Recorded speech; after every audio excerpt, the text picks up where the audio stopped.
Bonjour, merci à tous d'être venus cet après-midi pour cette table ronde qui va s'intéresser à la robotique et plus généralement au système intelligent et à la compétitivité des PME. Alors, en introduction, je vais essayer de faire une introduction assez rapide pour laisser largement la parole à nos invités cet après-midi. Qu'est-ce qui nous a conduit finalement à définir ce sujet?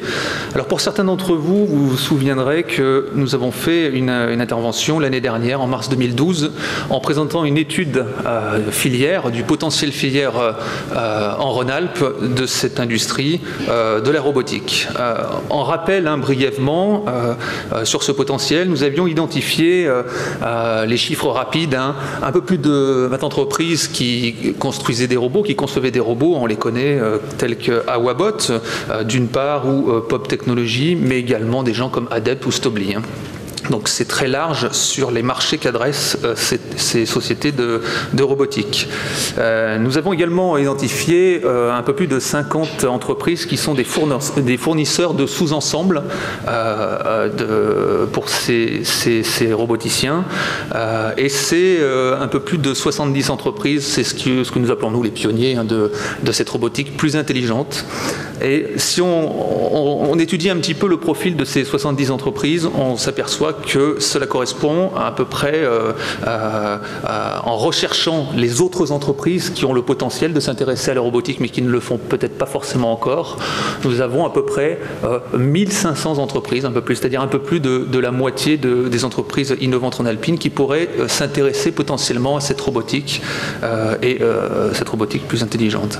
Alors, lors de cette étude, nous avions identifié des verrous, notamment un verrou qui était lié au logiciel, le logiciel de haut niveau, ce logiciel dit d'intelligence artificielle. Bon, je mets intelligence artificielle entre guillemets parce que ceux qui connaissent un petit peu le sujet savent que, j'en vois qui sourit là-bas, mais effectivement, on n'y est pas tout à fait encore.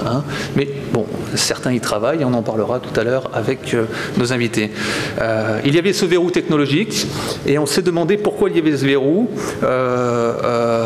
Et on s'est aperçu que finalement c'était un verrou assez général qui n'était pas propre à Rhône-Alpes, mais effectivement il y a peu d'offres sur le marché en logiciel de très haut niveau pour la robotique. Et pourquoi c'est embêtant pour nous en termes de développement économique? Parce que, comme vous le savez, et ça a été encore annoncé ce matin, la robotique est considérée comme un levier important en termes de développement économique, notamment à l'adresse des PME industrielles. Mais ces PME industrielles, finalement, apparemment, et on aura des précisions sur notre table ronde, ne trouveraient pas de robots adaptés à leurs besoins. Et semble-t-il, ça pourrait être un problème justement de capacité du robot, alors non pas être intelligent, parce que le terme, comme on l'a dit, est un peu compliqué à utiliser, mais à avoir une certaine capacité à comprendre, en tout cas à modéliser une problématique et essayer d'y répondre correctement. Alors depuis mars 2012, c'est important, on a rencontré un certain nombre d'entreprises qui font de la robotique, des laboratoires de recherche, pour essayer d'en savoir plus sur ce verrou technologique. Et également, on a rencontré beaucoup d'industriels, de petits industriels qui ont la volonté de se robotiser, comme je l'ai dit, et qui ne trouvent pas forcément chaussures à leurs pieds. Voilà où nous en sommes. Alors, il y a des questions qui se posent, et je les poserai dans quelques minutes, et puis je laisserai François Letellier, l'animateur de cette table ronde, finalement essayer de trouver des éléments de réponse avec nos invités. Ces questions, on se les pose avec nos partenaires, tout d'abord évidemment la région Rhône-Alpes, qui finalement est très active sur ce domaine de la robotique et qui nous permet aujourd'hui d'être ici et d'organiser ce dialogue avec nos spécialistes. Nous avons le pôle de compétitivité Yameka, évidemment, qui s'intéresse beaucoup aux questions de robotique, qui a un stand de la fournis, vous verrez, en véhicules autonomes. On se pose des questions évidemment avec le réseau technologique TESA. André Monteau est sur notre table ronde aujourd'hui et répondra à quelques-unes de ces interrogations. Et puis Imaginov, pourquoi Imaginov? Ça c'est intéressant. On a une réflexion commune avec Imaginov parce que finalement, comme ça a pu se produire sur une thématique qui s'appelle le Serious Game, on a des technologies, alors pour le Serious Game c'était des technologies du jeu vidéo qu'on a appliquées ensuite dans l'industrie à des applications de e-learning. training. En robotique, c'est un peu pareil. On peut imaginer qu'il y a quantité d'applications qui avaient été utilisées ou développées initialement dans le cadre du jeu vidéo, donc pour des activités ludiques, pour animer, on va dire, des entités artificielles, donc douées d'une certaine forme d'intelligence. Et ce savoir-faire technologique pourrait être appliqué à cette robotique pour l'industrie, pour des applications qui ont des besoins en décision, pour avoir des capacités de décision. Voilà comment nous articulons notre réflexion avec Imaginov. Alors, les questions se posent. Qu'en est-il de l'état de l'art de l'intelligence artificielle, de ces systèmes intelligents? Les tâches que les industriels, identifiées par les industriels, les témoignages qu'ils nous font et qu'ils aimeraient automatiser, est-ce qu'elles sont compatibles, ces tâches, avec le niveau actuel des capacités de ces robots, même pour les plus intelligents? Qu'en est-il de l'acceptabilité? Et qu'en est-il également des nouvelles formes de collaboration? Est-ce que c'est aussi cette problématique pour lever ce verrou et permettre à ces industriels de travailler avec ces roboticiens? Est-ce qu'il n'y a pas à penser à de nouvelles formes de collaboration? Et on reviendra également sur les incitations publiques, puisque ce matin, il y a eu des annonces et je crois qu'il faut qu'on en parle un petit peu aujourd'hui. Alors, je vais donner la parole à notre animateur, François Letellier. François Letellier, c'est l'animateur du projet Cervin. C'est le Centre de ressources virtuelles en innovation numérique, qui est une plateforme de médiation sociale et scientifique dans le numérique. François, je te laisse nous présenter nos invités aujourd'hui. Merci Frédéric. Bonjour à tous et à toutes. Merci d'être présents pour assister à cette table ronde. En premier lieu, je voudrais m'excuser d'une petite chose, c'est qu'en fait, je viens de survivre à un méchant virus là, qui a laissé quelques séquelles au niveau de ma voix. Donc il est possible que je parle de façon parfois un petit peu contrainte. Et en particulier, j'en veux pour preuve que, bien que m'appelant François Letellier avec un L comme Laurence, la jeune femme qui m'a enregistré ce matin à l'entrée m'a enregistré sous le nom de Metellier avec un M comme Maurice, ce qui tente à prouver que j'aurai encore un peu les fosses nasales bouchées. Donc mes excuses par rapport à ça. Je vais sans plus tarder présenter donc les invités à cette table ronde, sachant que le thème donc est la convergence, disons, entre les besoins des PME et des PME industrielles en particulier, et les offres et solutions robotiques qui peuvent exister aujourd'hui. Donc pour discuter de tout ça, nous avons donc 5 personnes, avec un panel assez varié entre recherche et industrie. Donc en particulier, au bout de cette table, Philippe Provenaz, ou Provna, moi je dirais plutôt Provna, mais apparemment il dit Provenaz, donc qui est de l'équipe de direction de Sames Technologies, qui commercialise des solutions de pulvérisation pour la peinture industrielle. Voilà. Philippe Cinquin, donc, qui est directeur du laboratoire TeamC et qui travaille sur, de façon générale, la robotique appliquée au domaine médical. Jim Crowley, donc, qui est professeur à Grenoble INP et travaille aussi dans le cadre de l'INRIA, donc sur différents sujets relatifs au système intelligent et en particulier au système robotique. André Monteau, donc directeur de TESAM. TESAM, que l'on ne présente pas, donc, qui est un réseau, un cluster, je ne sais pas comment trop dire, pour les entreprises qui sont dans le domaine de la mécatronique et de la robotique. Et Hervé Quay, donc, qui est directeur de Ronalpex, industriel de la plasturgie, et donc qui, en tant qu'entreprise d'une dizaine de personnes, est bien placé pour exprimer des besoins donc, tout à fait concrets par rapport à des solutions robotiques. Donc je vais sans plus attendre lui passer la parole, s'il veut bien prendre un micro, et donc pour qu'il commence à nous exposer en fait la réalité du travail des PME du domaine industriel et les premières motivations, disons, qui pourraient aboutir à imaginer une solution robotique. Oui, bonjour. Donc Hervé Kex, directeur commercial de la société Ronalpex. Donc on existe depuis 1982 et nous sommes donc une société familiale dirigée par 3 personnes. Actuellement, donc, nous sommes 11 personnes et on réalise un chiffre d'affaires de 1 900 000 €. Et donc on va dire que notre société se trouve devant une problématique qui est d'augmenter sa productivité, et on ne voit que, enfin, on voit actuellement qu'il y reste pour nous uniquement il reste le dernier sentier non visité qui est la robotique. Alors pourquoi on n'a pas utilisé la robotique? Uniquement par méconnaissance et puis par manque d'outils d'aide à l'utilisation de ce type d'outils. Donc, alors pourquoi la robotique? Ce qu'on s'aperçoit, c'est que si on fait un historique, depuis 20 ans, au départ, pour augmenter notre productivité, on a ni plus ni moins accéléré les machines. Donc c'était la première étape. Ça, c'était jusque dans les années 2000. Après, de 2000 à 2010, globalement, pour augmenter, on va dire, la compétitivité, on a automatisé. Et maintenant, il reste un dernier sentier, donc c'est comment faire pour augmenter cette compétitivité, parce qu'il faut toujours faire plus vis-à-vis de nos clients, maintenir les prix, voire baisser les prix. Mais il nous reste plus que robotiser, pardon. Voilà, donc ça c'est le nouvel enjeu, on va dire, de la prochaine décennie. Pour nous, il nous semble, en tant que PME. Donc ça, c'était le côté un peu historique. Sur l'évolution de l'industrie aujourd'hui dans les PME en 2013. Donc, alors, qu'est-ce que nous apporterait en fait cette robotique? Alors, on a défini 4 axes en fait d'évolution. Ça serait tout d'abord, le robot permettrait, enfin c'est pour parler plutôt du robot, le robot lui permettrait d'augmenter notre productivité en cas de surproduction. Parce qu'aujourd'hui, on se trouve on est dans un monde un peu complexe où notre chiffre d'affaires, on atteint notre chiffre d'affaires maximum, et quand on a besoin donc d'augmenter cette productivité, il faut prendre du personnel, et malheureusement il faut le former, et c'est pas toujours très simple pour trouver le personnel du jour au lendemain.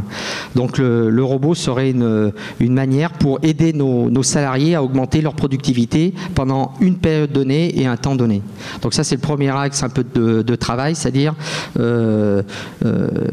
un robot qui soit capable d'augmenter cette productivité pendant une période. Voilà. Sachant donc, pour préciser un petit peu le contexte, que votre société comporte une dizaine d'employés, oui, et qu'en fait l'organisation du travail fait que pour passer pour absorber des charges de travail supplémentaires, vous êtes un peu contraint en fait d'avoir des recrutements par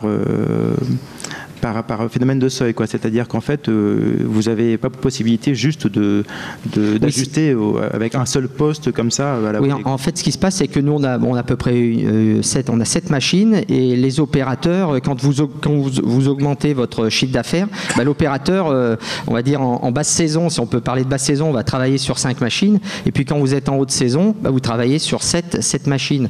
Donc l'opérateur, c'est lui qui fournit l'effort en permanence. Et comme on travaille 24 heures sur 24, c'est problématique. C'est-à-dire que voilà, donc il y a une problématique en fait au niveau de cette main-d'œuvre. En fait, on demande toujours plus à notre personnel, et ça c'est embêtant. Voilà. Donc ça serait avoir un robot qui vienne aider les gens dans des tâches. Alors, tâche simple, hein, on n'est pas en train de dire le robot va remplacer l'opérateur, mais nous, ce qu'on souhaiterait, c'est déjà avoir un robot qui fasse les tâches simples, c'est-à-dire de stockage de pièces, parce que dans la plasturgie, on a pas mal de petites pièces, et de pièces de différentes formes. Donc c'est là-dedans qu'il faudrait travailler en termes de robots. Donc après, le deuxième axe de travail pour les gens qui créent des robots, c'est d'aider. Alors c'est toujours dans la fonction d'aide. Nous, on est un petit peu, on aime bien notre personnel, et donc on veut aider les gens pour qu'ils s'enrichissent un peu dans leurs tâches. Et donc ce qu'on s'aperçoit au quotidien, c'est que l'homme en fait fait des tâches répétitives au quotidien, donc c'est ce qu'on appelle les TMS, les troubles musculo-squelettiques, et il y en a de plus en plus en France. Donc si on fait un petit chiffrage, ça donne toujours un peu des repères. Dans les années 2000, il y avait à peu près 15 000 cas recensés, et en 2010, les dernières statistiques que j'ai pu voir, on est sur 50 000 cas. Donc on souhaiterait que notre personnel ne fasse pas partie des prochains cas de TMS. Donc ça serait un peu un robot qui vienne aider nos salariés dans ces tâches répétitives pour éviter l'usure malheureuse du salarié, enfin de l'opérateur. Donc il y avait ces deuxième axe de travail, donc travailler vraiment sur le côté aide au quotidien. Donc ça c'est intéressant de travailler là-dessus. Après l'autre axe, c'est d'essayer de revaloriser nos métiers, parce que c'est pas toujours très simple de trouver des salariés qui soient motivés au quotidien. Donc ce qui est logique, tous les jours quand on va travailler, on n'est pas toujours forcément très motivé, et quand vous faites des tâches répétitives, c'est encore moins motivant. Donc le robot, si on avait un robot idéal, ça serait un robot qui serait très collaboratif et qui permettrait en fait d'enrichir les tâches. Mais c'est vraiment la tâche de l'opérateur. Donc il faudrait trouver un robot qui soit facile d'utilisation, et on pourrait comparer un peu au robot idéal. Ça serait un peu le robot type téléphone mobile, type, bon, je ne citerai pas de nom de marque, mais ça serait intéressant d'avoir un peu cette interface ou cette convivialité au quotidien. Voilà, donc c'est un petit peu les axes de travail. D'accord. Donc en fait, pour résumer très rapidement, votre besoin ressenti consisterait donc à être capable de trouver un robot qui serait en assistance du personnel, en fait, de façon d'une part à le décharger de certaines tâches qui sont simples pour l'homme, mais répétitives et donc impactantes sur la santé, et au passage faire monter l'employé vers les fonctions les plus nobles et donc le valoriser dans sa tâche, quoi. Le tout en étant, j'imagine, dans un ordre de prix qui soit abordable pour une PME. Donc là, la question naturellement se pose à André Monteau, donc dans le cadre de TESAM. Est-ce que ce genre de choses existe? Est-ce que c'est du rêve?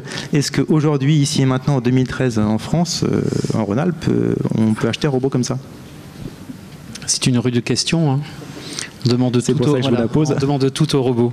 Non, je pense, ce qui a été indiqué, c'est à mon avis pratiquement toutes les voies sur lesquelles travaillent aujourd'hui les grands roboticiens. Alors on va dire peut-être la plus simple, l'interface homme-machine.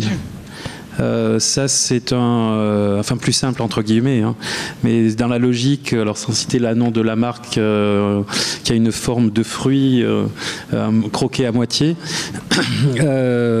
cette partie de type d'interface, c'est quelque chose qui est relativement général, qui n'est pas uniquement pour la robotique, qui est de se dire vos salariés, de toute façon, pour les plus jeunes, ont toujours vécu avec les écrans de téléphone, donc il faut que le marché professionnel s'adapte à cette approche-là. Donc au moins pour l'interface proprement dite, c'est un sujet qui pour moi va arriver très très vite sur le marché, voire arrive. Ça ne veut pas dire que derrière l'intelligence qui est associée soit au point, mais la partie interface, au moins le cosmétique, devrait arriver assez vite. Le deuxième point qui est intéressant dans ce que vous avez dit, c'est l'aspect collaboratif. Alors ça, si vous allez sur le salon, vous en trouverez, y compris sur du robot industriel. C'est quelque chose qui se développe et est commercialisé aujourd'hui, de se dire à quoi ça sert de mettre la totalité de l'intelligence dans le robot, alors qu'il y a quelqu'un qui est relativement intelligent, voire même très très très intelligent et beaucoup plus intelligent que le robot, qui est l'opérateur qui est à côté. Et donc aujourd'hui, ce que l'on voit apparaître, alors sous le jargon, parce que les techniciens aiment toujours jargonner, enfin il n'y a pas que les techniciens qui aiment jargonner, tout le monde aime bien jargonner, ce que les techniciens appellent la cobotique, donc la robotique collaborative, qui est de se dire le robot va permettre d'assister l'homme dans son mouvement, donc le guide est fait par l'homme et le robot dans la tâche fait la partie pénible.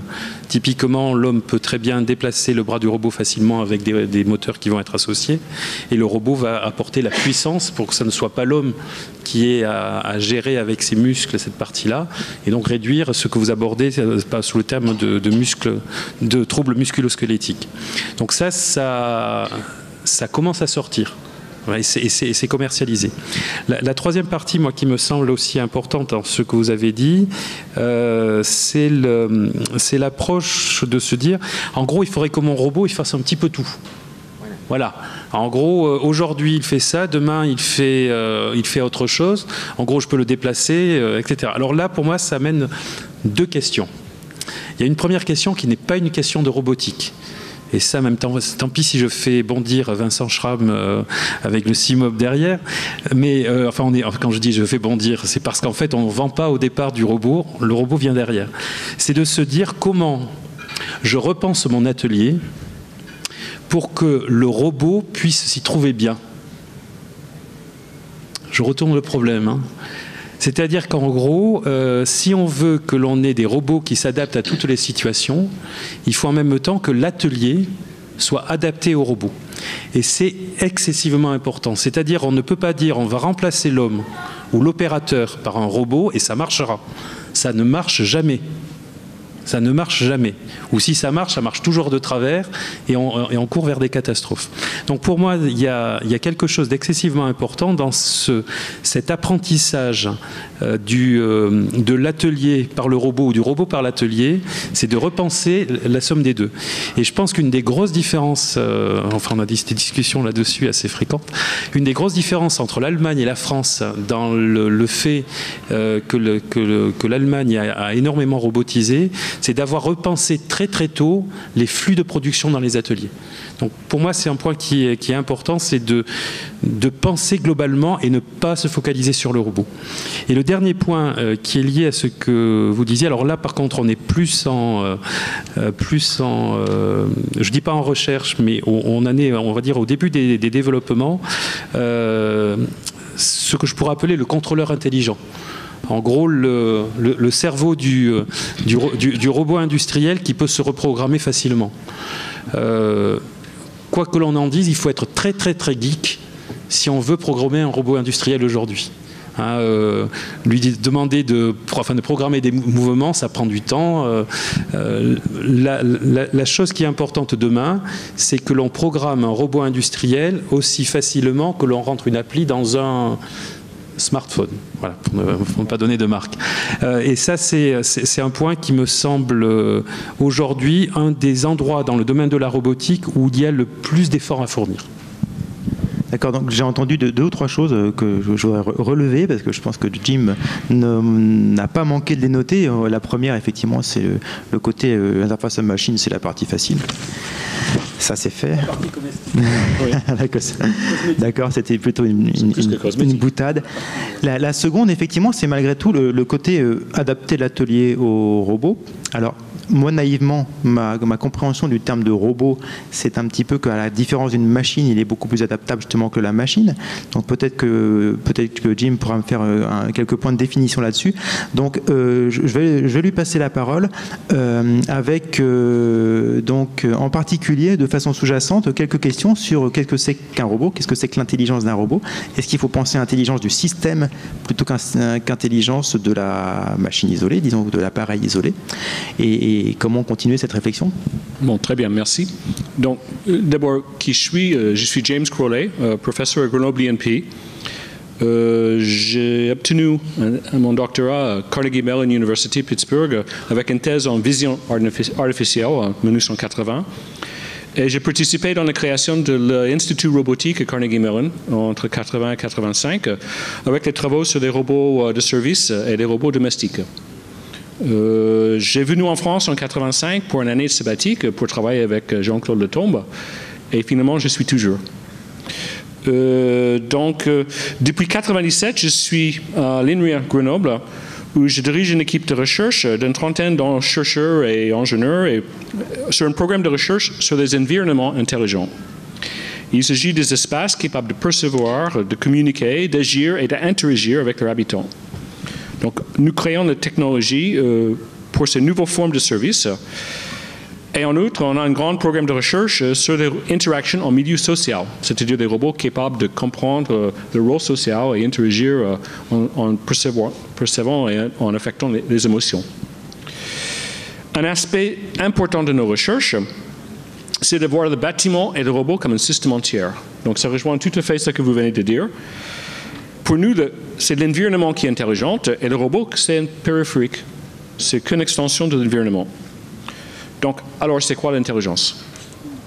Donc, d'abord, il s'agit d'une description. Attention. Oui.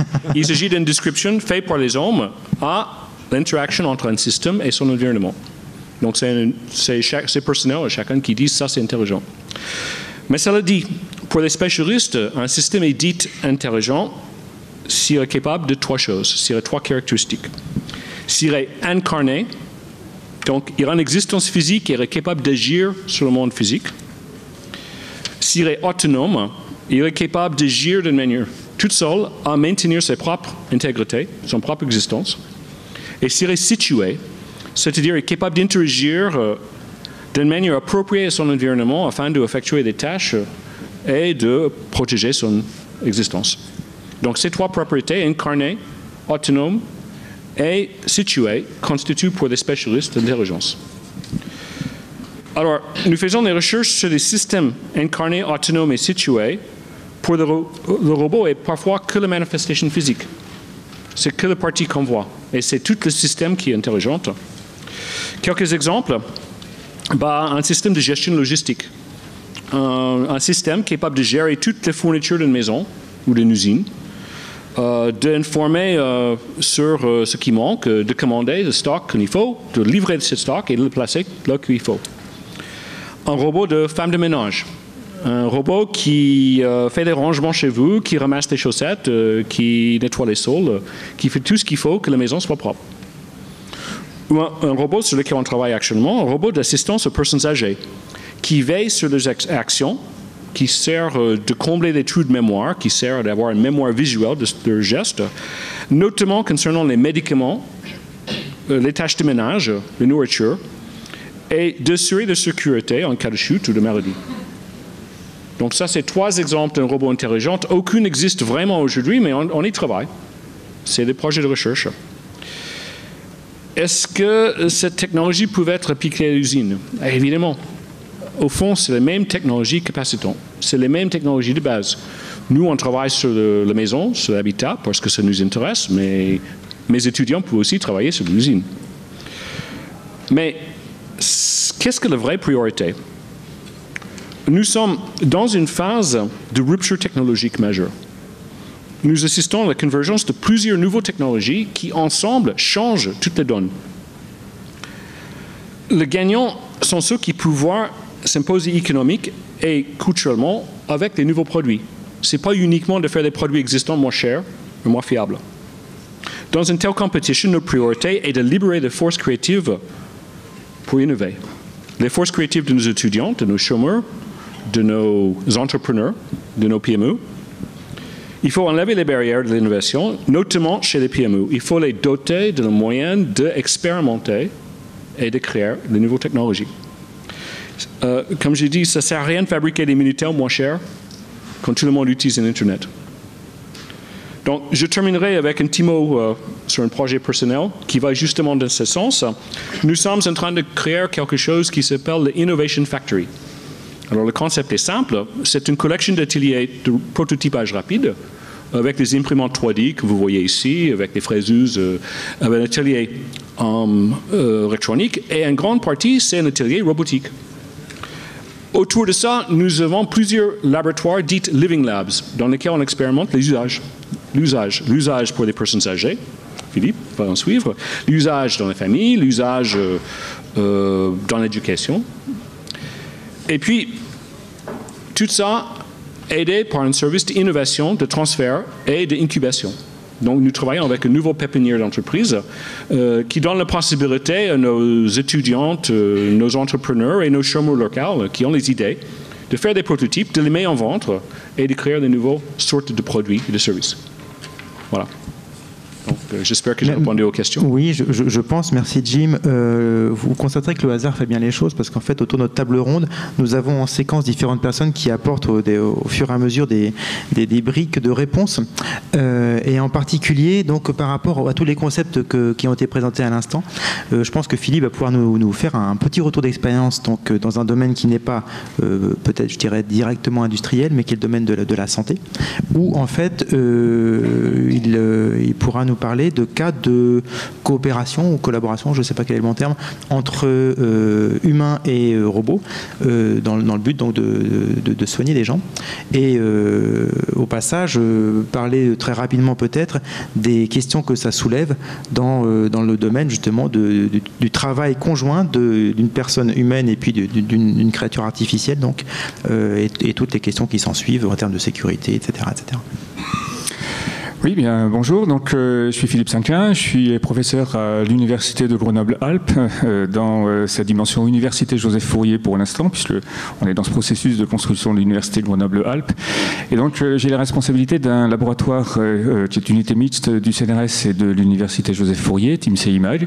On est à peu près 200 personnes et notre vocation, c'est d'être à l'interface entre les sciences du vivant et les sciences du numérique. Et donc, ces 200 personnes travaillent sur toutes les dimensions que cela peut concerner. Et en particulier, une équipe d'une trentaine de personnes, dirigée par Jocelyne Trocas, s'intéresse à ce qu'on appelle les gestes médicaux chirurgicaux assistés par ordinateur. Alors, j'en arrive à la question sur la robotique. Et déjà, d'emblée, je voudrais dire que pour moi, la robotique, c'est... Jim a parlé d'un composant, et ça me va bien. C'est effectivement une technique. Et alors, du coup, on est un petit peu mal à l'aise. Enfin, mal à l'aise, pas du tout, parce que on n'a rien contre la robotique, vous allez voir, bien au contraire. Par contre, notre vision, c'est qu'on a besoin de voir le problème d'abord sous l'angle médical. Donc mon problème préalable, le premier problème qui va m'intéresser, c'est quel est le service médical rendu aux patients. Et donc vous voyez qu'une fois qu'on pose la question sous cette forme-là, bien la robotique va trouver sa place comme tout un tas d'autres techniques. Donc je pense que c'est important de le préciser sous cette forme-là, parce que d'emblée, si on veut effectivement introduire des robots dans le champ opératoire, eh bien on n'aura pas du tout la même réaction du corps médical et des patients. Si on vient d'une approche qui est poussée par la technologie, en gros j'ai une solution, quel est le problème, ou bien si on vient d'une question qui est quelles sont les limites d'aujourd'hui de l'opérateur.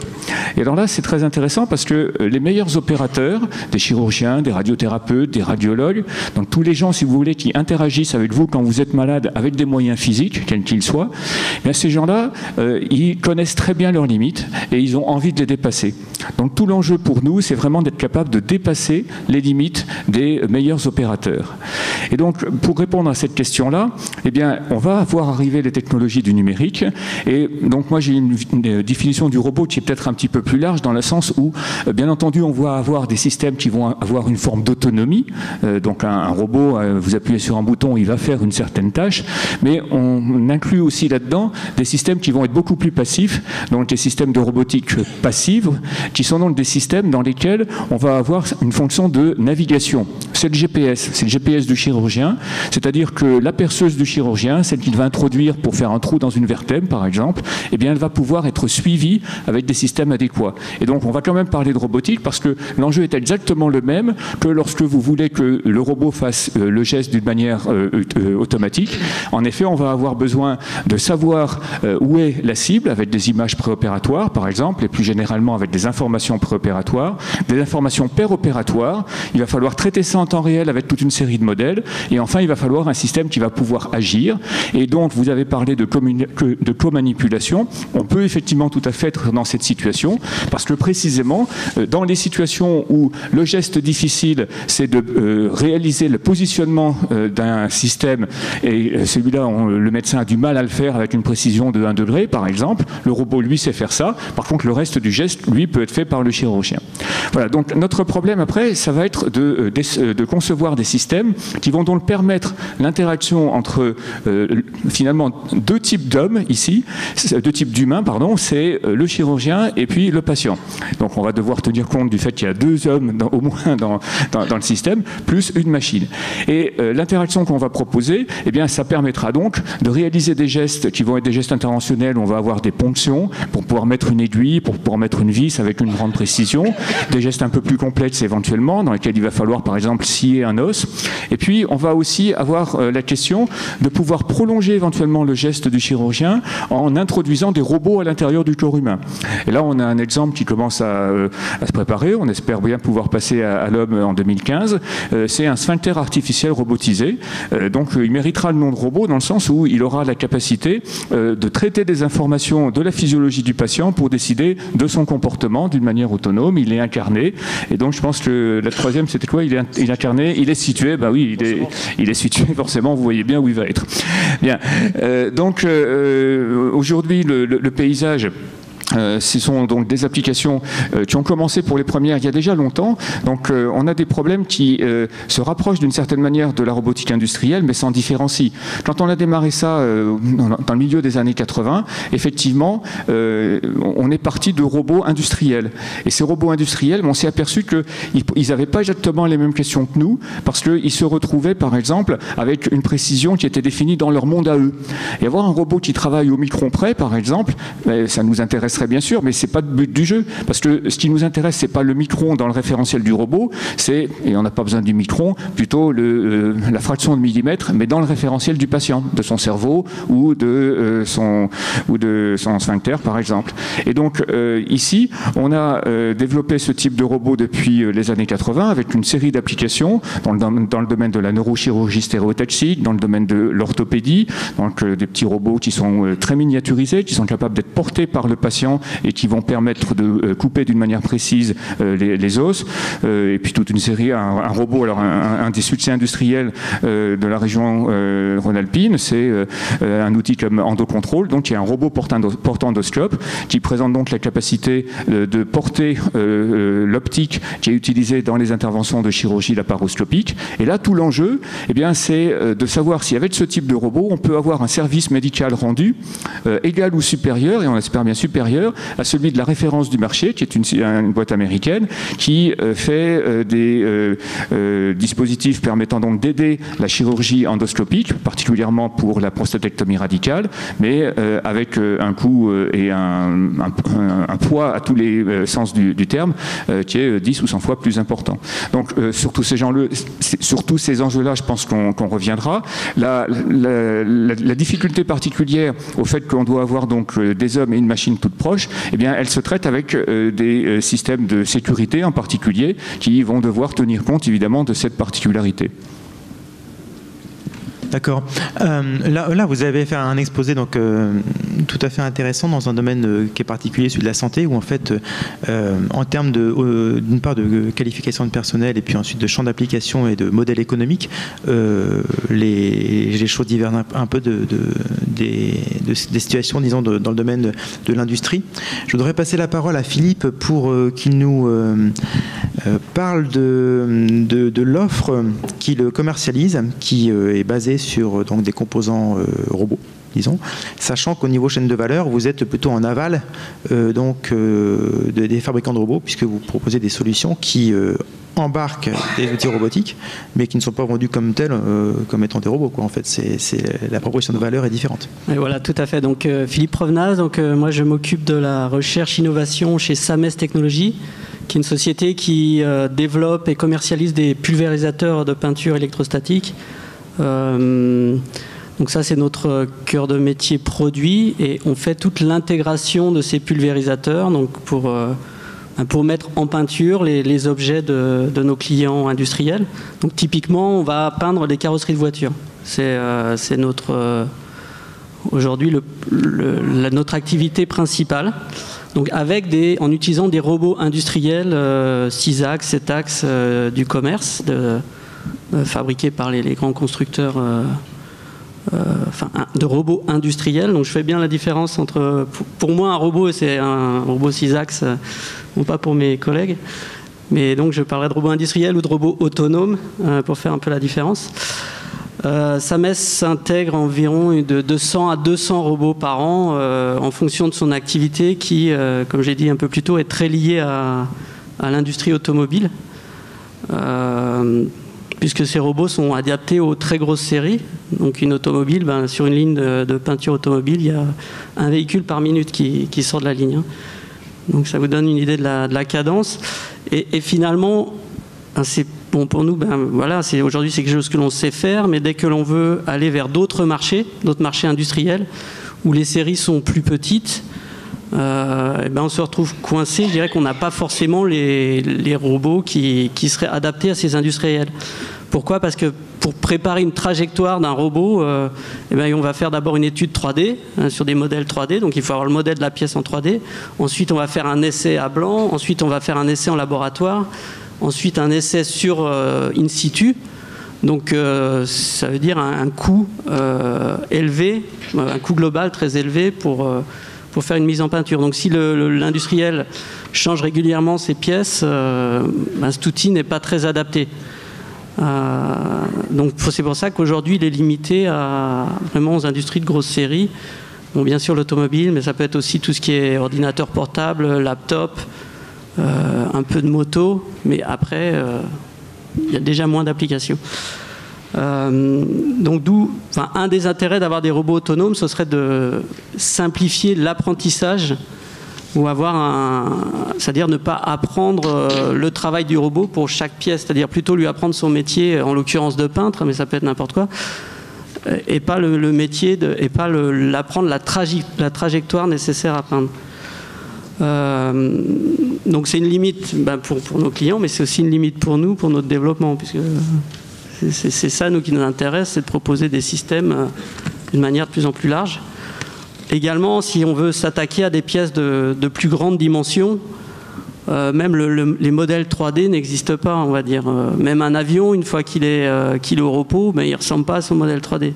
Donc il n'y a même pas question d'apprendre à quoi il ressemble, puisqu'il n'y en a pas deux pareils. Au bout de l'aile, il y aura 1 mètre entre le modèle et puis la réalité de l'avion au repos, l'aile, elle sera descendue d'1 mètre. Donc on ne va pas apprendre sa morphologie avant. Donc un avion est peint à la main, voilà, pour votre information. Et ensuite, l'intérêt d'arriver à avoir de l'autonomie, c'est d'avoir des robots, donc non seulement qui arrivent à apprendre le métier. Donc le métier c'est de peindre. Donc pour nous, le robot, c'est un outil, effectivement. C'est pas une fin en soi. C'est le fait que cet outil soit capable de se repérer non seulement par rapport à la pièce, qui est le cas dans un milieu industriel, mais aussi par rapport à l'environnement. Donc pourquoi ? Pour aller vers des marchés qui seraient off-site, c'est-à-dire plus dans les usines. Donc cette fois, on parle de, maintenance d'éoliennes. Si vous voulez faire repeindre les éoliennes quand elles seront en mer, c'est ce qui va nous arriver bientôt. On sent bien que l'homme tout seul ne sera pas, il ne va pas suffire à lui-même. Donc il y a effectivement, je pense, des besoins d'assistance aux gestes de l'homme, mais aussi de l'apprentissage de l'environnement. Donc ce que je vois, c'est qu'aujourd'hui, il existe des technologies qui sont plus ou moins au point, donc de véhicules autonomes. Donc là, c'est une partie de la réponse au problème. Donc le véhicule est capable de se repérer dans un environnement donné. On sait peut-être faire apprendre un petit peu le métier du peintre, et encore, c'est encore pas au point, on va dire, aujourd'hui. Mais donc nous cherchons quand même à développer l'intégration de ces technologies existantes, sachant qu'on pense y aller pas à pas, quoi. Je ne pense pas qu'on arrive très rapidement à être complètement autonome, mais au moins aller pas à pas vers des technologies de robots autonomes qui nous serviront, nous, et puis d'autres industries, évidemment. Donc là, pour vous, des technologies comme ça vous permettraient en fait d'avoir une offre plus flexible, plus simple à configurer, qui permettrait d'une certaine façon de vous ouvrir des marchés qui sont donc des marchés sur lesquels les pièces à peindre, par exemple, sont peu nombreuses, ou bien changent, ou bien sont constituées par des objets uniques, par exemple des bâtiments, ou bien des coques de navires, ou ce genre de choses. Oui, tout à fait. Donc, tout à fait. La réduction de la série jusqu'à l'objet unique, et puis donc l'assistance quand on parle de pièces de grande dimension. Peindre un bateau à la main, c'est laborieux, on peut l'imaginer. D'autant plus que les compétences métiers ont tendance à se perdre. Il y a beaucoup de métiers industriels qui n'attirent plus les jeunes et Donc il n'y a même plus de formation. Donc les gestes professionnels se perdent. Même pour rester dans le domaine de l'automobile, aujourd'hui, je pense plus qu'il y ait une usine au monde où on peint les voitures à la main. Donc tout est robotisé. Au fin fond de la Chine, les ateliers sont robotisés. Et c'est pas une question de coût, c'est une question de constance de la qualité. D'accord. Alors j'ai noté aussi de la part donc de l'autre Philippe Cinquin, la remarque que en fait la première la base de votre réflexion, c'est la qualité du service aux patients. Je ne sais pas si on peut parler de service aux patients, mais disons du soin dispensé aux patients. Donc vous expliquez l'intérêt d'avoir une offre donc plus flexible pour cibler de nouveaux marchés. Et tout à l'heure nous discutions. Donc Hervé et moi, d'ailleurs avec les autres participants à la table ronde, et vous avez fait une remarque qui m'a intéressé, qui était de dire finalement le client du robot, ce seraient les employés de notre entreprise. Effectivement, en fait, quand on parle de travail 24 heures sur 24, en fait, pour une société, pour des PME, ce qui est important de voir, c'est que c'est cette valorisation du travail. Donc aujourd'hui, comment peut-on faire pour intéresser les jeunes pour travailler dans l'industrie? C'est la première question. On s'aperçoit que quand vous utilisez des nouvelles technologies, ça intéresse plus de monde. Voilà, la conclusion, elle est un peu là. Et donc pour nous, le robot, c'est pas remplacer l'homme par le robot, c'est vraiment un robot qui vient aider l'agent de fabrication. Et donc, par ce fait, ça va apporter on va dire un peu de l'ambition, ou je sais pas si on peut appeler ça de l'ambition, mais ça va apporter de nouvelles ouvertures dans le travail. Parce que malheureusement, l'industrie avec l'utilisation de main-d'œuvre, la main-d'œuvre ouvrière, c'est une difficulté en France qui est à prendre en compte, et il faut la faire évoluer. Donc pour la faire évoluer, il reste la robotique pour enfin intéresser nos jeunes. Voilà. Donc effectivement, oui. Moi, je voulais intervenir parce que ce que vous dites là, ça nous parle aussi, dans le sens où les chirurgiens, particulièrement les jeunes chirurgiens, sont très attirés par les systèmes robotiques, parfois même trop. Il y a presque un danger, parce qu'il y a une caractéristique, une capacité d'attractivité qui peut parfois faire envisager d'utiliser ce type de système, même quand ils ne sont pas vraiment aussi utiles que ça. Et alors nous, on a un deuxième type de client potentiel, c'est le patient, parce que maintenant, ce sont les patients qui demandent à être opérés avec un système robotique. Moi, je peux vous raconter une anecdote. On avait fait notre premier système de chirurgie robotisée, donc c'était en 89 pour la neurochirurgie stéréotaxique. Et donc, il y avait eu un petit sujet qui était passé à l'époque, M6 démarrait. Et ils avaient une question, dans le journal, ils posaient une question. Donc, la question qu'ils ont posée, là, c'est: accepteriez-vous d'être opéré par un robot ? Qu'est-ce que vous répondriez à ça si on vous posait la question? Moi, je peux vous dire, je réponds non. Accepter d'être opéré par un robot, je veux pas. Moi, je veux être opéré par un chirurgien. Il y avait une nette majorité, j'ai plus les chiffres en tête, qui répondait oui, je voudrais être opéré par un robot. Bon, maintenant, aujourd'hui, en France, on n'a pas le droit, comme vous savez, de faire de la publicité pour les techniques médicales. N'empêche que toutes les choses se savent. Vous allez sur les sites américains, le patient qui a un cancer de la prostate aux États-Unis, la première chose qu'il fait, c'est aller regarder sur Internet, et qu'est-ce qu'il voit? Il voit les centres qui disent: venez donc chez moi parce que moi j'ai un super robot et donc je vais vous opérer très très bien. Voilà. Et alors la question se pose de savoir, par exemple, lorsque l'on fait circuler des voitures autonomes dans la ville, qui est responsable en cas d'accident. Mais alors justement, comment ça se passe en termes de responsabilité dans le domaine médical ou industriel, lorsque l'on fait collaborer hommes et machines, hommes et robots? Donc on a des exemples là, des exemples malheureux, parce que un des premiers robots qui avait été conçu, j'ai été le premier à avoir un robot complètement actif, c'est-à-dire un système qui était capable d'usiner le canal médulaire du fémur. Donc il s'agit d'intervention qui consiste à mettre une prothèse totale de hanche. Donc on coupe le fémur et puis on met une prothèse, donc il y a une espèce de grande queue qui rentre dans le canal médulaire du fémur. Habituellement, la chirurgie orthopédique, c'est assez sanglant. On prend des râpes de diverses tailles et puis on tape dessus au marteau jusqu'à ce que le canal médulaire du fémur prenne la bonne taille. Là, ils ont pris le problème à l'envers. Ils ont dit: on va utiliser une fraise et on va venir avec une fraise qui va donner la forme exacte au fémur. Donc c'est une idée qui est très intéressante. et elle a été mise en œuvre et largement, mais très largement diffusée. Le seul inconvénient, c'est que la durée de l'intervention était beaucoup plus longue que prévu. Enfin, que dans les opérations classiques. Une prothèse de hanche classique, dans les mains d'un bon chirurgien, sans complications, c'est 2 heures. Et là, ça durait facilement 6-7 heures. Et ce qui se passe, c'est que quand vous restez longtemps allongé, vous finissez par pouvoir avoir des problèmes neurologiques. Et donc, il y a eu des patients qui ont eu ces problèmes-là, qui ont fait un procès. Et donc, la conséquence de ces procès, ça a été d'arrêter la technique. Et donc, en l'occurrence, la responsabilité, là, ça a été la responsabilité du constructeur. Du constructeur. Alors, je ne veux pas rentrer dans les détails, parce que ça ne vous intéresse pas forcément, mais il y a la notion de marquage. Donc, quand il y a un système qui est marqué CE, si vous avez un problème médical, en France, par exemple, il y a un fonds d'indemnisation des victimes. Et donc, si on considère qu'il n'y a pas eu de faute pénale, vous serez indemnisé d'une manière assez satisfaisante, avec un système qui permet donc de couvrir ce type de choses. Là, en l'occurrence, on n'a pas pu considérer, enfin, c'était en Allemagne que ces procès ont eu lieu. Il n'y a pas eu, à ma connaissance, de faute qui a été prouvée. Par contre, ça a été effectivement désastreux pour la société. Donc une jurisprudence aussi à établir et peut-être un cadre réglementaire à consolider. André, un mot dessus ? Oui, par rapport aux questions et aux réflexions qui ont été amenées, est-ce que vous me permettez de plomber l'ambiance ? Non. Bon, je vais quand même la plomber.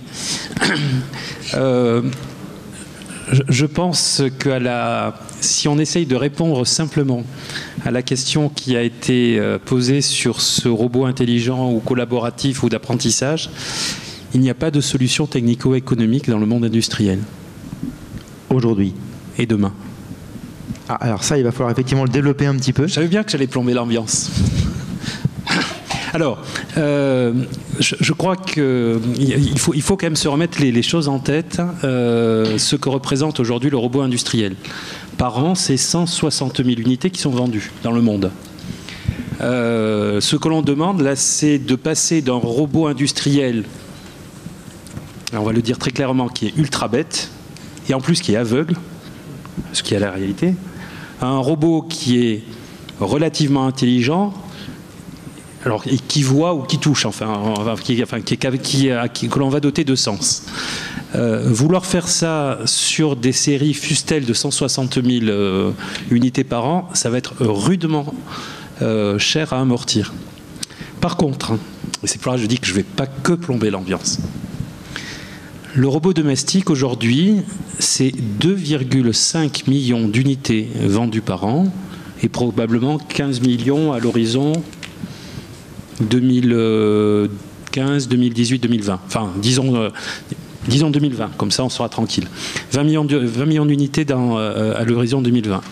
Ça veut dire que et la particularité du robot domestique, c'est un robot qui est un peu pâteau, qui est même très pâteau, si on le compare au robot industriel dont les bouts de bras vont à 40-50 km/h. Lui, il va vraiment lentement. Par contre, son environnement, il le maîtrise quand même pas mal. Même si vous avez beaucoup de boulot à faire pour qu'il le maîtrise bien. Mais il commence à bien le maîtriser. Donc, ça a été abordé ce matin et c'est quand même la logique de ce salon, c'est de se dire les solutions qui sont nécessaires à la robotique industrielle en termes d'intelligence du robot et en termes de vision ou de donner des sens à des robots, nous ne les trouverons pas dans le monde de l'industrie. C'est illusoire de se dire qu'on sera capable de les amortir dans le monde de l'industrie. Donc il faut s'appuyer sur d'autres secteurs et qui est notamment le secteur de la robotique domestique. Et donc on va avoir cette convergence de plus en plus grande des secteurs. La robotique domestique va apporter cette intelligence au robot industriel et je pense, à l'inverse, que le robot industriel va apporter la fiabilité qui manque quand même fichtrement au robot domestique tel qu'il est aujourd'hui. Je crois que Jim a envie de Évidemment, je suis entièrement commenter. d'accord. Ça explique tous nos actes de recherche. Néanmoins, il y a beaucoup de recherche et beaucoup d'expérimentation à faire. Ouais. Et c'est pour ça que je dis qu'il faut être créatif. Ouais. Il faut débrider de créativité. Il faut laisser les gens expérimenter des choses. Il faut accepter l'échec. Parce qu'il va y avoir des échecs.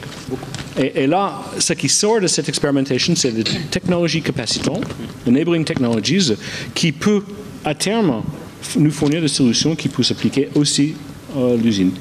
Et quelles sont ces technologies capacitantes ? La première, c'est la perception. vous avez dit, une petite révolution qui arrive depuis 3 ans, c'est le Connect. Ces petites boîtes de Vision 3D qui coûtent 300 €, qui sont fabriquées en millions d'exemplaires chaque année et qui donnent dans les mains de tout le monde une possibilité d'expérimenter avec le Vision 3D. À côté de ça, c'est les batteries. Les batteries, maintenant, sont beaucoup plus performantes qu'ils étaient, et les moteurs aussi. Grâce au progrès dans la technologie, on peut faire des mini-moteurs très puissants, des batteries qui durent longtemps. Côté de ça, la puissance de calcul. La puissance de calcul aujourd'hui continue avec la loi de Moore de doubler tous les 18 mois. Et ça nous donne les possibilités maintenant qu'on n'avait même pas rêvé il y a 5 ans. Je peux continuer. Il y a encore des problèmes aujourd'hui dans les préhensions, dans tout ce qui est gaspiller, tout ce qui est prendre. Moi, je peux faire des robots qui peuvent évoluer mobilement dans un milieu domestique ou d'autres bâtiments, sans faire d'encombre, sans se détruire. Vous avez des exemplaires dans le salon, des robots de nettoyage, les iRobots, par exemple. Mais saisir des objets, les placer là où il faut, et de savoir où vont les choses. Voilà.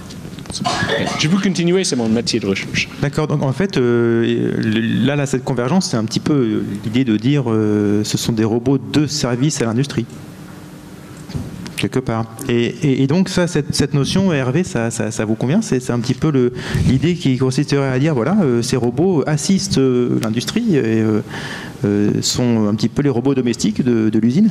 Alors bon, pour pas dévoiler certaines idées, mais ce que je pourrais dire, c'est que pour nous, PME, on envisagerait la robotique de l'avenir ça serait plutôt un robot équipier.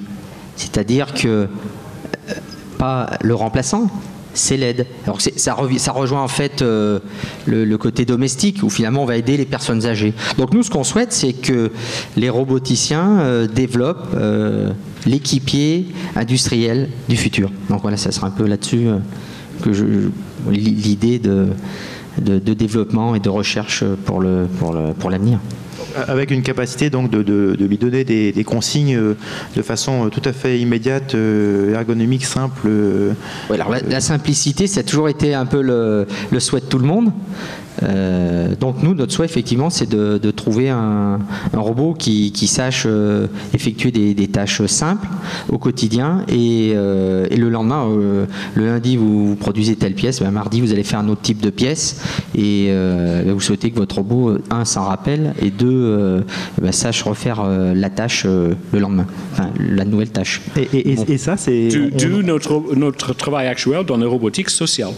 Oui, alors quand le robot c'est un coéquipier, il faut qu'il comprenne son rôle, ce qu'il peut faire, ce qu'il ne peut pas faire, et les réactions de son coéquipier. C'est-à-dire qu'en fait, quelque part, l'interface n'existe presque plus, quoi. C'est le comportement naturel de l'humain, quelque part, qui est utilisé pour... L'interaction est située dans le monde social de l'homme. D'accord. Et alors donc, le fait de concevoir de tels robots, Jim, aujourd'hui, ça semble être une entreprise faisable. Vous avez dû voir le robot Now, qui est ici, qui a été fait par Aldebaran. Donc ça montre que les aspects mécaniques de la locomotion sont faisables. On n'est pas encore dans l'intégration de tout ce qui est perception et cognition. Mais on a les bases, on a les bonnes théories. Tout ce qui est perception visuelle, acoustique, ça avance assez rapidement. C'est un travail de dessiné. Ce n'est pas l'année prochaine, mais en 5 ans, oui.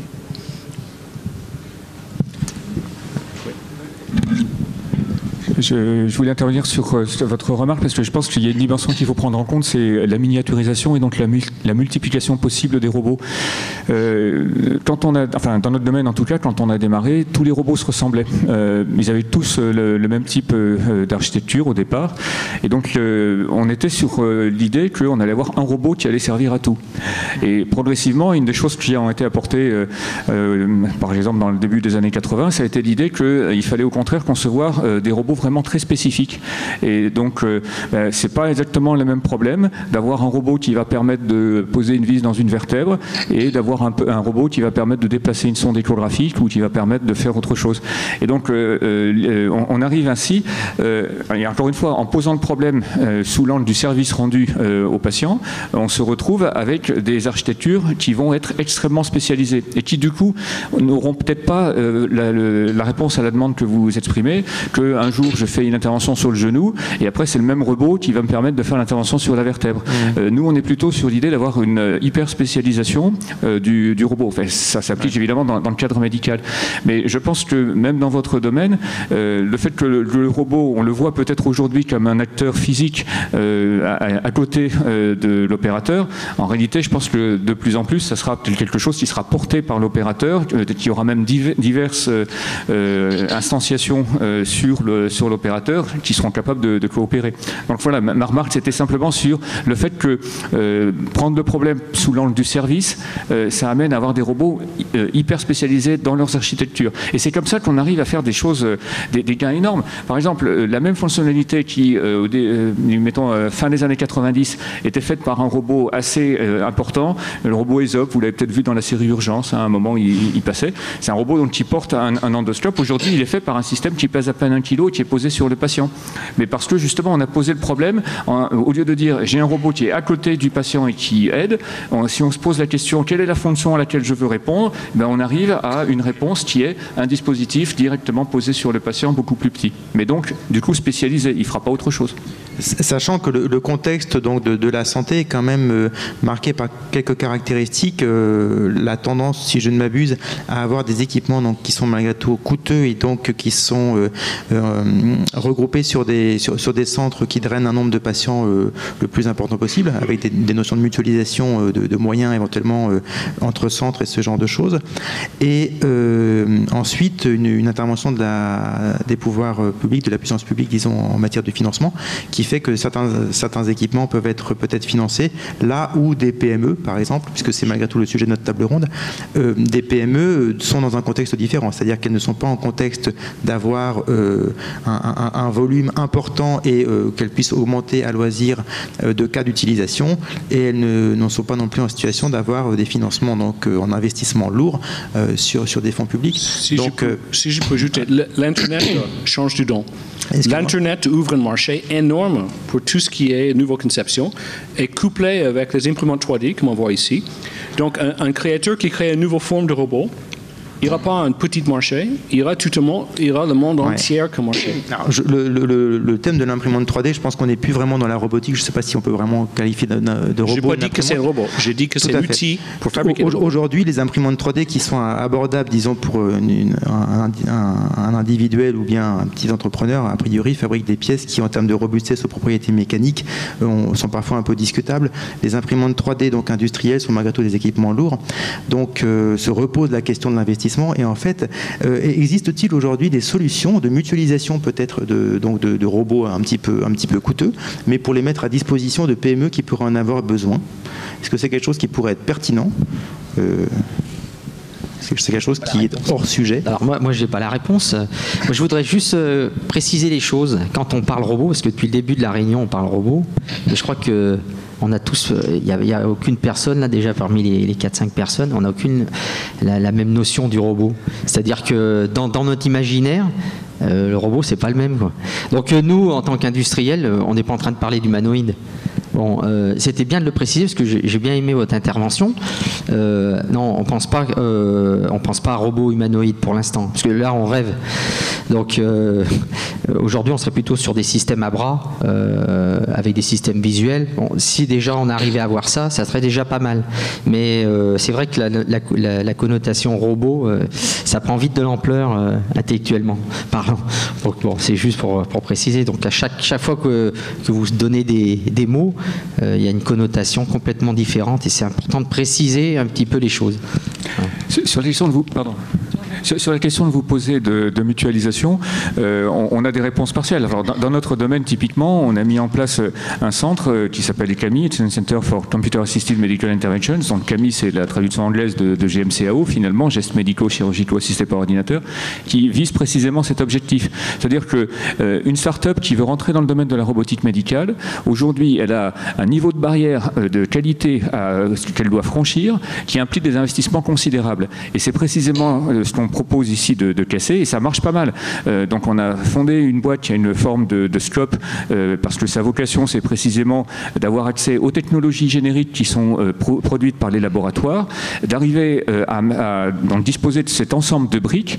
Et quand on a un acteur industriel qui veut se lancer, donc il va se lancer dans un domaine extrêmement spécialisé, par exemple la chirurgie du genou, et encore la chirurgie de la pose de prothèse totale de genou, et bien cet acteur spécifique, il va pouvoir bénéficier de tout ce qui est rendu disponible à ce niveau-là, et il va donc pouvoir aller beaucoup plus vite dans la démonstration et dans la mise au point de son dispositif.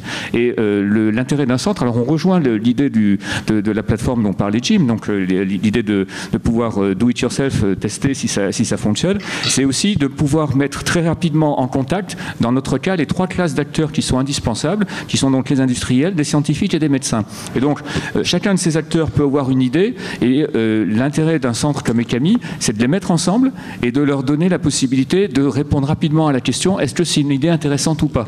Et donc, les experts, chacun dans leur domaine, apprennent à se parler, deviennent capables et on leur fournit toute une série d'outils de base sur lesquels ils peuvent faire des prototypes assez rapidement, se rendre compte assez vite si l'idée est bonne ou pas, et si oui, poser un brevet, et pourquoi pas démarrer une start-up. Ce modèle-là, il marche pas mal. Typiquement, dans les dernières années, on crée 2 à 3 start-up par an dans ce domaine de la robotique chirurgicale. D'accord. Bon, je vois que l'heure tourne, effectivement. Je vais juste faire une remarque. Philippe, justement. Sur les outils d'aide au développement, ce que je vois quand même, c'est que y a des capteurs spécialisés, des caméras, des lasers. Ça peut tous le même type de capteur, des radars, on va dire, caméra, laser, radar. On a des actuateurs, des moteurs typiquement. Je vois qu'il y a aussi pas mal d'outils de simulation. Je pense que c'est ça aussi il faut qu'on arrive ce qui peut nous permettre de développer, en tout cas des concepts à moindre coût au début, c'est de travailler sur des simulations avec des outils de simulation qui ont l'air assez performants pour faire des modèles et puis les tester. Je mets un obstacle virtuel. Si je le détecte, déjà j'ai une chance de le détecter en réel, quoi.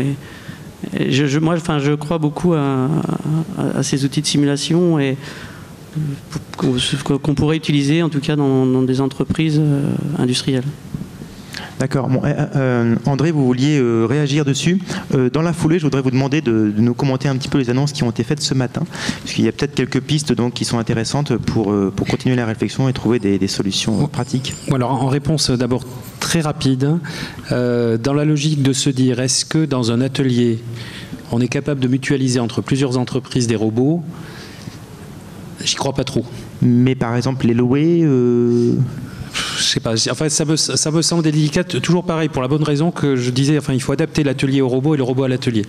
Par contre, je crois beaucoup, et ça, c'est une vraie piste, alors qui concerne plus les intégrateurs que le client final, d'avoir là des outils mutualisés de conception de système, d'intégration de système, d'expérimentation.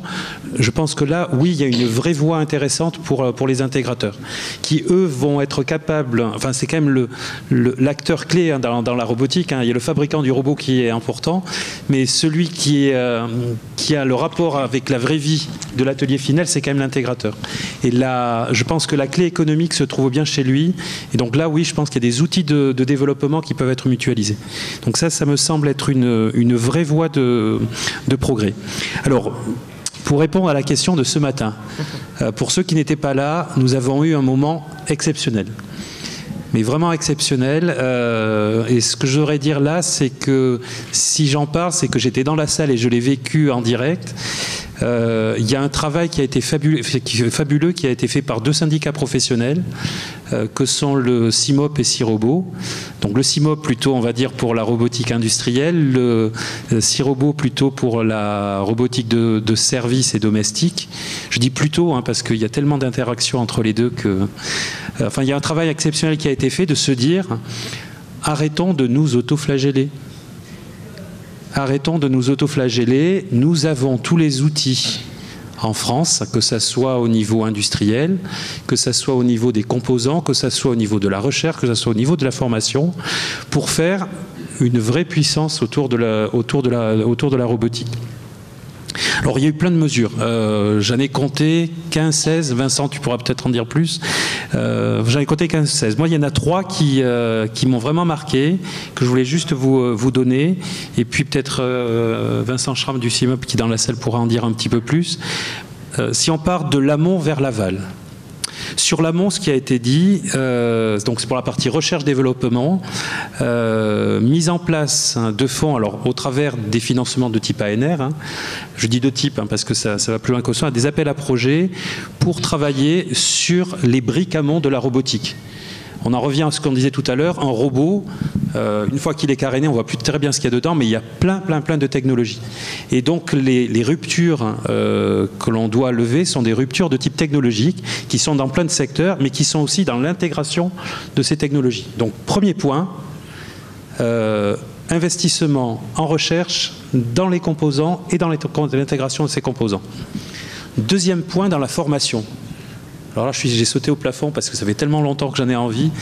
Une vraie formation d'ingénieurs robotiques en France. Pas des spécialités, mais de vrais ingénieurs roboticiens.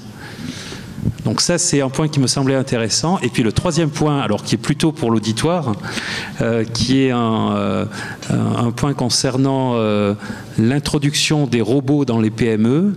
Donc avec un programme qui est lancé pour permettre d'avoir un diagnostic au moins sur le point de départ, sur à peu près 750 entreprises qui bénéficieraient d'un diagnostic conseil pour robotiser leurs ateliers, suivi par des aspects de prêts bonifiés permettant d'intégrer des cellules robotisées dans les entreprises. Ce que j'ai retenu, alors il faudrait regarder dans le détail des chiffres, mais si j'ai bien lu, 300 millions d'euros de prêts bonifiés, et avec un objectif, rien que pour la filière automobile, de 100 cellules robotisées dans le secteur de la sous-traitance. Moi, c'est ce que j'ai retenu du fond de la salle. Alors, Vincent, qui a beaucoup travaillé sur le sujet, peut-être en dire un peu plus ? Non. Venez. On vous invite à notre table. On n'a pas de micro, chef.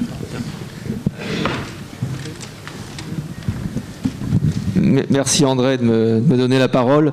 Alors oui, je vais préciser ce que tu viens de dire. Donc, je vais surtout parler du point 6 du plan. Il y a 9 axes, donc c'est un plan assez riche, assez varié.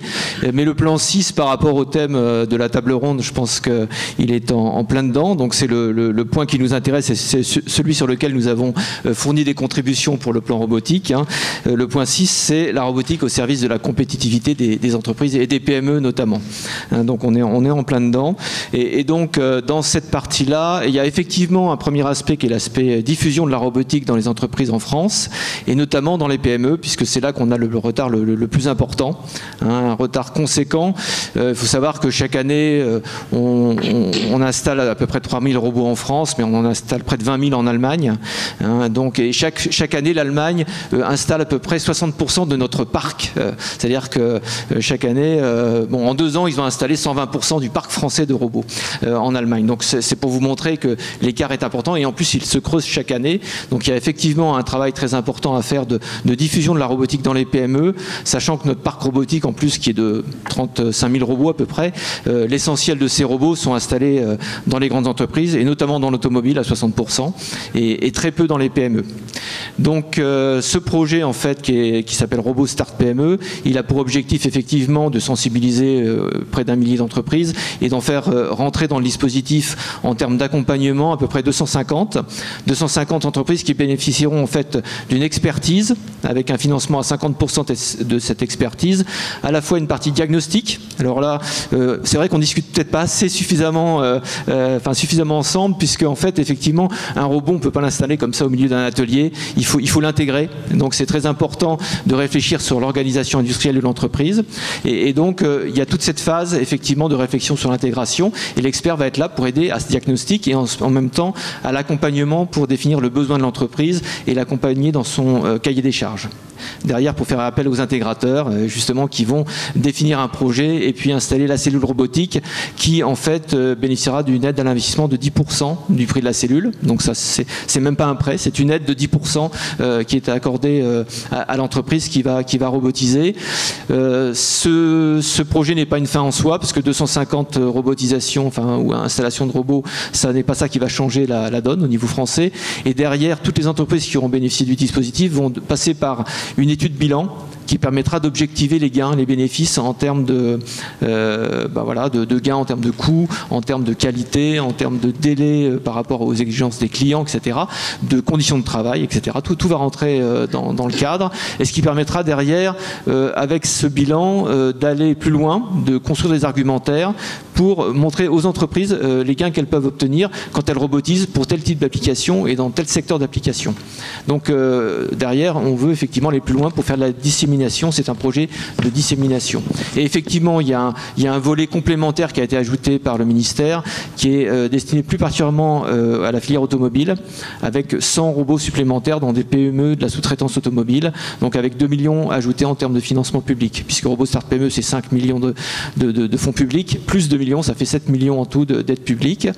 Et le deuxième volet qui est le nôtre également s'appelle Cobotique et machines intelligentes, puisque là on est plus en amont sur la phase de R&D, et notre objectif effectivement c'est de rendre les machines, les systèmes de production et les robots beaucoup plus intelligents, de façon à ce qu'ils soient adaptés à un environnement dans lequel on va pouvoir faire collaborer l'homme et le robot, l'homme et la machine. Donc on a des sujets du genre effectivement cobotique, aide aux gestes au niveau robotique.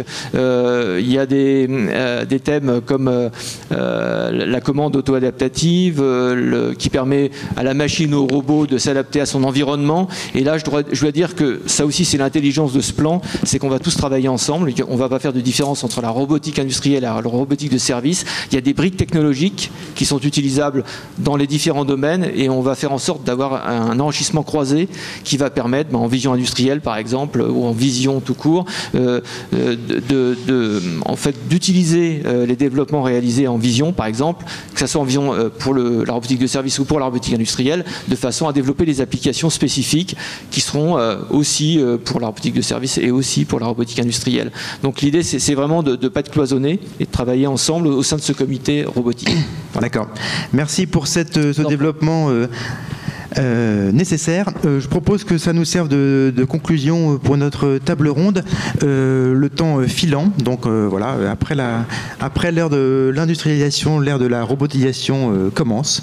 Et donc je propose maintenant de passer le micro dans la salle pour les questions, si vous en avez, les demandes de précision.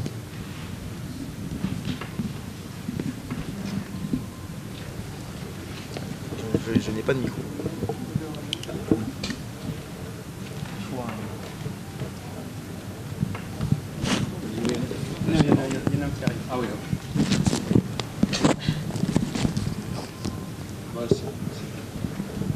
Moi, c'est juste une petite question très ponctuelle pour ceux qui vous présenter, s'il vous plaît. Marie-Françoise Villard, journaliste. Je n'ai pas pu assister ce matin à la présentation de M. Montebourg. Est-ce que vous avez pu retenir de manière concrète les chiffres qu'il a annoncés et les grands points de son plan? Mais peut-être que beaucoup de gens l'ont entendu ce matin, donc je ne voudrais pas être redondante avec ceux qui l'ont écouté ce matin. Cette version peut donner les chiffres ou... En termes de chiffres, et s'il s'agit d'annoncer effectivement l'envergure du plan en termes de millions d'euros, le chiffre qui a été annoncé, c'est 100 millions d'euros globalement. Alors la décomposition, je peux pas vous la donner, ça a été annoncé globalement, donc après, comme vous le disiez tout à l'heure, il y a 9 axes, 9 chapitres dans ce plan robotique, certains qui concernent plus directement la robotique de service, d'autres la robotique industrielle, etc. Donc je pense que les services de presse du ministère doivent pouvoir renseigner en détail sur ces sujets-là. Tout à fait.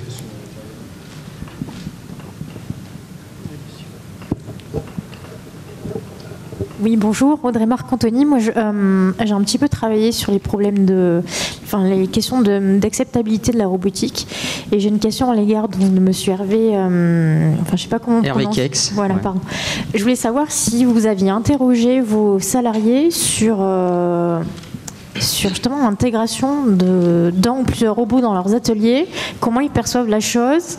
Enfin voilà, si vous aviez eu des échanges avec eux à ce sujet. Oui, bien sûr. En fait, on est sur des projets amont d'intégration donc de robots dans notre PME. Et première chose, la première réflexion qui m'est remontée, c'est vous allez nous remplacer par les robots. Alors bon, ça c'est vieux, mais ça revient toujours. Donc en fait, c'est vraiment la première chose qu'on nous dit dans nos entreprises, c'est le robot va nous remplacer. C'est pour ça qu'à un moment donné, on dit mais qu'est-ce qu'un robot? En fait, non. Le robot, aujourd'hui, ça sera un bras pour t'aider au travail. Sinon, c'est fini, quoi. Donc effectivement, on a une remontée d'informations. C'est très rapide. Et dans toutes les entreprises, hein, quand vous en parlez avec d'autres chefs d'entreprise, on vous dit la même chose. Mais au-delà de cette peur, est-ce qu'après, vous envisagez un travail avec eux sur justement les souhaits qu'ils pourraient avoir sur qu'est-ce qui pourrait les soulager? La discussion, elle est à ce niveau-là. C'est de dire l'objectif de notre société, c'est de trouver un robot qui puisse les soulager dans leurs tâches au quotidien. Donc ça s'arrête là et c'est pas les remplacer, c'est les soulager dans certaines opérations qui sont pénibles au quotidien. Voilà. Donc c'est la répétitabilité du travail. Déplacer des pièces toute la journée, c'est pas toujours marrant. Donc pour nous, on est conscient de ça et donc on veut leur faire partager notre souhait de faire évoluer leur travail. Je peux aussi ajouter quelque chose sur ce sujet-là, parce que c'est vrai que, bon, quelquefois, c'est un peu difficile de répondre à ce genre de questions, parce que c'est vrai que le robot, de toute façon, il va remplacer d'une certaine manière l'homme dans certaines tâches. Hein, et ça, il faut pas se le masquer. On a un peu de peine à dire ça, mais il faut le dire quand même. Il faut le dire, si vous voulez, mais le problème, il n'est pas là. Hein. En Allemagne, vous avez 260 robots pour 10 000 employés dans l'industrie manufacturière, et vous avez 7 millions d'emplois industriels. Hein. En France, vous avez moins de 3 millions d'emplois industriels, ça diminue tous les ans, et vous avez 120 robots pour 10 000 employés dans l'industrie manufacturière. Ce qui veut dire, c'est que plus vous avez de robots et plus vous avez d'emplois industriels. Simplement, ce qu'il faut faire, c'est automatiser tout un ensemble de tâches très pénibles, où vous avez des problèmes de sécurité, des problèmes de TMS, etc., enfin, ce qu'on a dit tout à l'heure, et donc on va plutôt tirer vers le haut, je dirais, les employés dans les usines, et on va leur permettre d'aller vers des emplois plus qualifiés, en supervision, etc., et pas les laisser sur des tâches qui sont pénibles, dangereuses, etc. On a aussi un problème de société. Hein. On veut que les gens restent plus longtemps en activité. Les TMS, ça aboutit à des gens qui partent plutôt en retraite, qui sont un poids pour la société parce que ça coûte cher. Et donc, si on veut arrêter d'avoir des gens qui sont usés par leur travail parce que toute la journée ils font ça avec une caisse, hein, il faut prendre des mesures et il faut donner la possibilité aux entreprises d'utiliser des outils modernes de production qui vont empêcher justement d'avoir ce genre de problème et de soulager l'homme dans ces tâches répétitives, pénibles, complètement déqualifiées, inintéressantes, etc. En plus, on a un problème démographique, hein, vous le savez, beaucoup de gens vont partir en retraite, on a un vieillissement de la population et toutes ces personnes qui partent en retraite, on ne va pas pouvoir les remplacer par des jeunes parce que les jeunes ne veulent pas aller sur ces tâches-là très pénibles, très déqualifiées. Et donc si on ne met pas de robots, ça veut dire qu'on ne pourra plus faire cette activité, on n'aura plus cette activité en France et on va délocaliser l'activité, on va les produire ailleurs qu'en France. Hein, donc ça, il faut le savoir. J'aurais quand même aimé intervenir, enfin rebondir là-dessus, parce qu'il y a quelque chose quand même de très important. Excusez-moi, qui est-ce qui parle? Ça c'est moi, c'est Hervé Kex. C'est moi. Non, je voudrais quand même rebondir sur ce que vous avez dit, c'est sur l'aspect économique. Ce qui prouve mes problèmes d'ouïe qui sont encore persistants. Voilà, des petits problèmes. Donc en fait, je crois que c'est très important de préciser. Aujourd'hui, on parle de délocalisation ou de relocalisation. Bon. La question, il faudrait dire, c'est comment va-t-on faire dans l'avenir pour arrêter de délocaliser? Donc pour nous, industriels, il n'y a que la robotique qui va empêcher de continuer à délocaliser. Parce que je peux vous dire, aujourd'hui je travaille avec des grands groupes français, ils continuent à délocaliser. Donc c'est sans fin. Donc à un moment donné, il va falloir stopper cette fuite en avant vers la délocalisation. Donc le robot, c'est un système qui va nous permettre d'être plus compétitifs. Donc ça s'arrête uniquement là. Enfin, c'est juste une petite précision.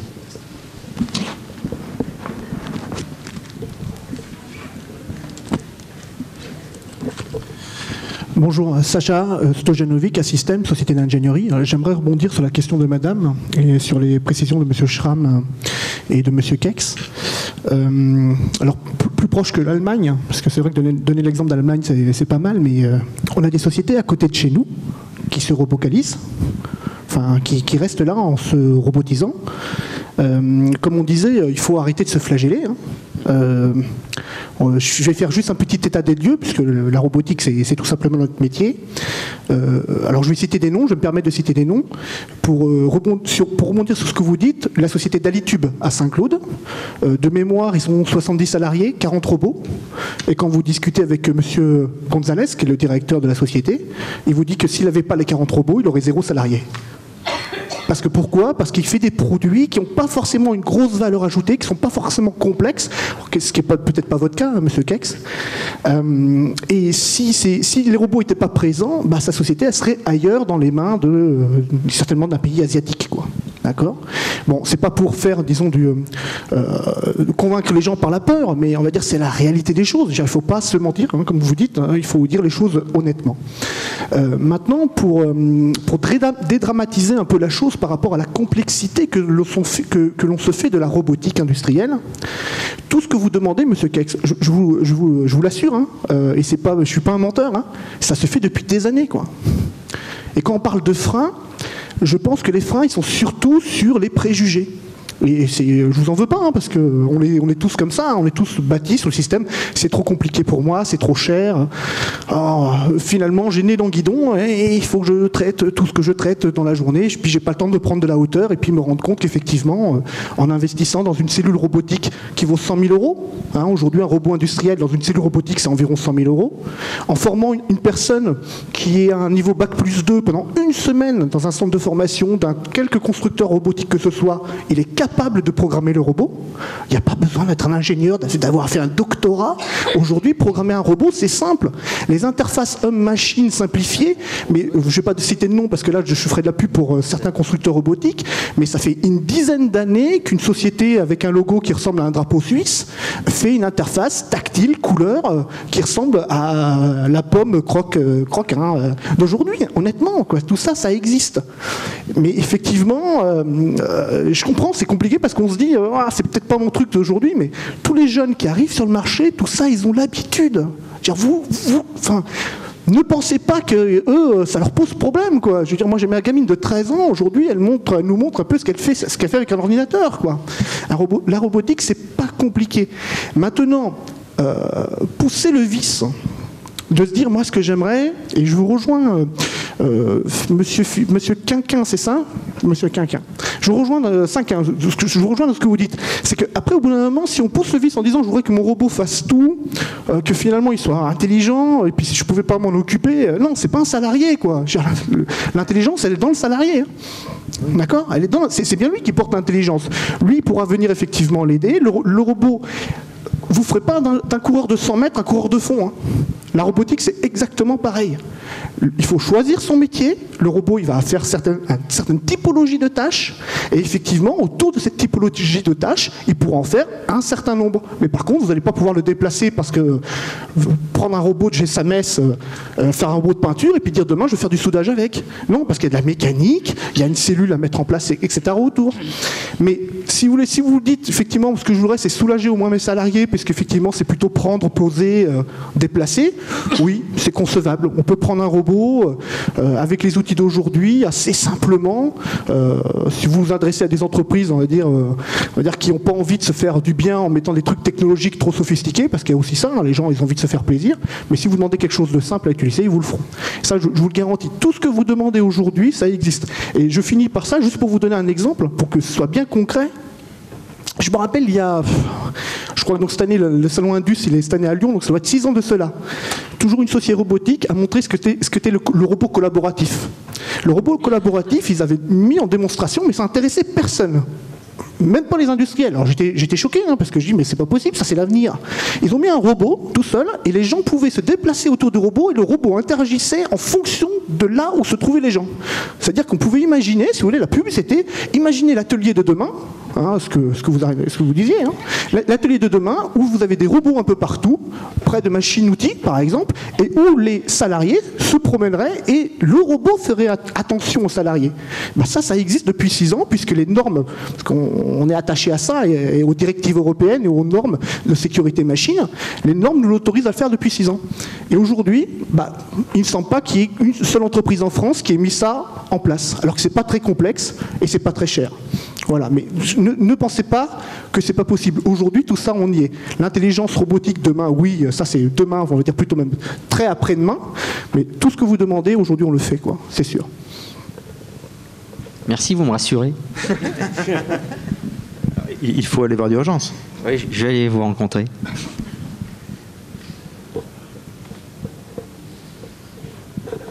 Bonjour, Franck Sajous, Mobilité Service. J'étais dans l'industrie de la décoration. Un jour, j'ai été dans une présentation des aides et il y a une dame qui a dit « Mais pourquoi on donne de l'argent à des entreprises qui vont juste après délocaliser ?» Et là, on est en train de parler, alors pour les PME, généralement, elles sont bien attachées au terroir. Mais pour les grandes entreprises, c'est pas trop leur problème. On va redonner de l'argent pour des robots à des entreprises pour l'automobile, avec l'idée qu'ils ne vont pas continuer à partir, mais quelle garantie on a qu'il reste, que ces entreprises qui recevront de l'argent public restent en France? Moi, ce que j'ai vu dans le plan, c'est d'abord destiné à des PME. Donc en gros, on est quand même dans une logique de filière sous-traitance automobile. Donc on est bien dans cette logique d'entreprises qui sont quand même attachées, on va dire, au territoire. Moi, ce que je vois aussi, pour le vivre sur la région où je suis, dans un domaine qui n'a rien à voir avec l'automobile, hein, qui est dans le domaine du ski, où une entreprise comme Dynastar est en train de relocaliser énormément de ses fabrications qui étaient en Asie. Tout s'est fait autour de la robotisation et de la reconception des ateliers, avec des créations d'emplois de façon importante. Donc je pense que la question qui se pose n'est pas uniquement une question de coût, mais une question aussi de réactivité par rapport à un marché.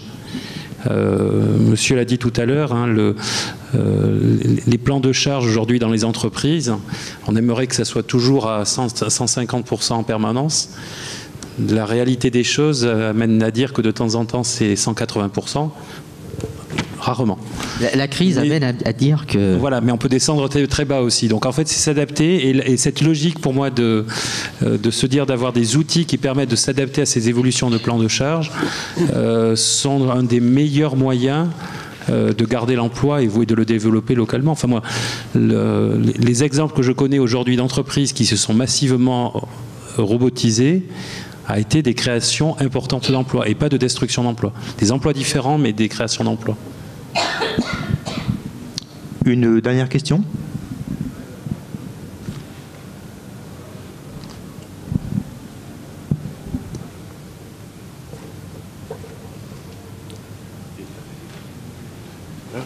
Le monsieur au fond a levé la main. C'est une question un petit peu originale, mais qu'est-ce qui pourrait empêcher les Asiatiques de se robotiser et de représenter malgré tout une concurrence même dans ce domaine ? Je peux peut-être répondre partiellement. Les Asiatiques se robotisent et je pense qu'aujourd'hui il y a plus de robots en Asie qu'en Europe et dans le reste du monde. Enfin, les grandes marques de robots, Yaskawa, Fanuc, sont japonaises. ABB a relocalisé sa production de robots à Shanghai en Chine. Donc oui, l'Asie est en avance sur l'Europe et les États-Unis en termes de robotique. Donc là, c'est déjà trop tard. Hein, je crois que ça vaut le coup de se plonger. Si vous allez sur Internet, vous regardez les dernières statistiques qui sont disponibles de la Fédération internationale de robotique. Vous voyez que les plus gros parcs robotiques aujourd'hui, donc robots en fonctionnement, majoritairement aujourd'hui sont en Asie et sont en train d'augmenter encore un peu plus. On voit la Chine qui est en train de devenir numéro 2 ou numéro 3 en achat de robots par an, sans compter les robots qui ne sont pas obligatoirement comptabilisés, fabriqués directement en Chine. Un pays comme la Thaïlande est passé si je regardais là sur les derniers chiffres, en achat de robots au-dessus de la France l'année dernière.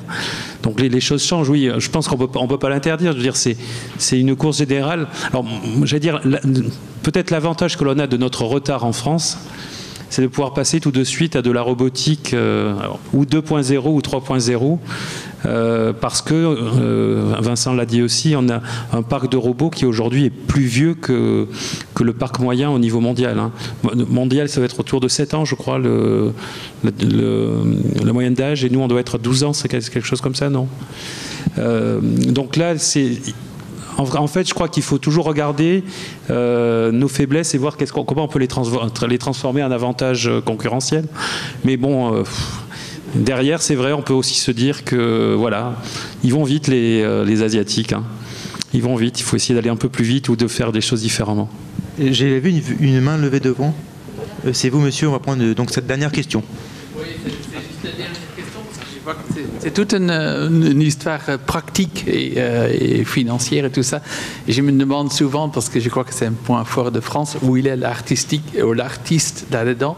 Parce que si on pouvait intégrer ça un petit peu, je crois qu'on peut avoir davantage sur les autres.